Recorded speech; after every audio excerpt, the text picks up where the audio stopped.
بسم اللہ वस्सलातु वस्सलामु अला रसूलिल्लाह। क्या अज़मत सहाबा को तस्लीम करना ईमानियात सबआ का हिस्सा है, उसमें दाखिल है? एक सवाल किया जाता है कि सहाबा वाले हज़रात वो सहाबा की अज़मत के हवाले से बहुत ज़्यादा संजीदा रहते हैं। हर मुसलमान को इस हवाले से संजीदा रहना चाहिए और वो इस हद तक सहाबा के दिफा के हवाले से आगे जाते हैं गोया ईमान का हिस्सा ही है अज़मत सहाबा और दिफा सहाबा।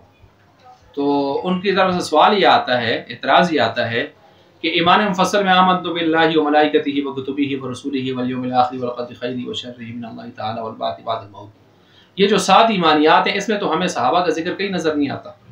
तो किस तरह ईमानियात में आप इसको दाखिल कर रहे हैं कि आप मर मिटने के लिए तैयार होते हैं, कितनी जानें उस पर चली गई वगैरह वगैरह।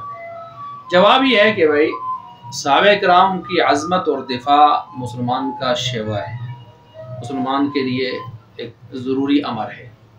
बाकी जहाँ तक जाने गई शहादतें हुई, मसला ये है कि जब तक ख़ुद दुश्मनान सहाबा की तरफ से अलल ऐलान टीवी पर नशरियात और में जो है जब तक उनकी तरफ से कुफर खुल के मैदान में नहीं आया था उस वक़्त तक ये मामलात नहीं थे। जब उनकी तरफ से और ख़ासकर ईरान की तरफ से जब कुफर की प्रचार रेडियो और टीवी पर होने लगी और किताबें और लिटरेचर छप कर आने लगा तो फिर आने हक मैदान में आए और उन्होंने फिर इनकी असलियत को वाज़ेह किया। अब सहाबा इकराम की जो अज़मत है कि वो ईमानियात में दाखिल है या नहीं है, जवाब ये है कि बिल्कुल अगर आप गौर करें तो आपको नज़र आएगा कि नहीं ईमानियात में वो दाखिल है।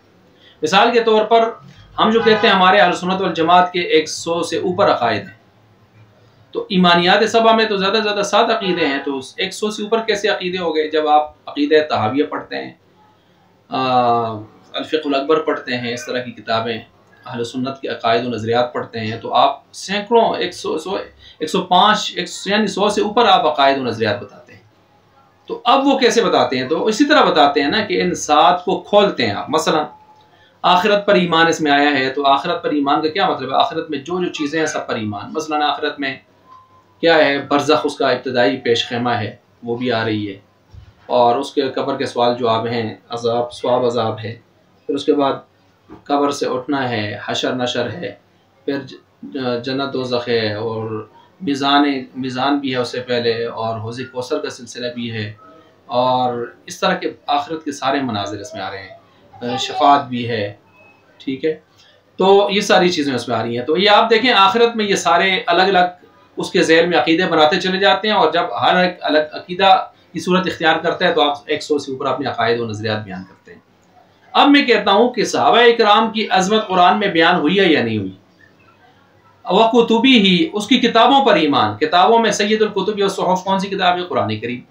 कुरान करीम में क्या 400 से ज़ायद आयात सहाबा की अज़मत को, रिफ़त और बुलंदी और पाकदामनी को और उनके दिफा को बयान, उनकी तरफ से दिफा कर रही हैं कि नहीं कर रही? अज़मत और जो है उनकी रिफ़त को बयान कर रही हैं कि नहीं कर रही हैं?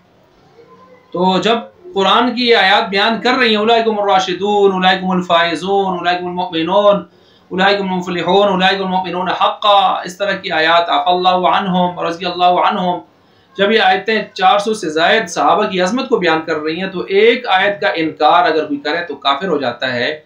तो 400 से ज़ायद आयत का इनकार करके क्यों आदमी मुसलमान कैसे रह सकता है?